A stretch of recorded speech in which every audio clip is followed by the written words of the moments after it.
Assalamualaikum warahmatullahi wabarakatuh. Salam sejahtera bagi kita semua. Kepada saudaraku masyarakat Bahai dimanapun berada, saya mengucapkan selamat merayakan Hari Raya Nauruz 178 EB. Suatu hari pembaharuan yang menandakan musim semi spiritual dan jasmani setelah umat Bahai menjalankan ibadah puasa selama 19 hari.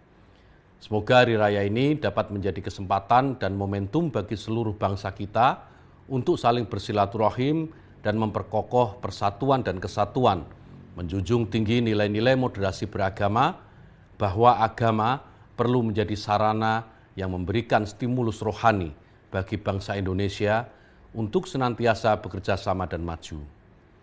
Demikian juga perlu menjadikan agama sebagai rahmat bagi semua makhluk. Kita bangsa Indonesia dalam masa pandemi COVID-19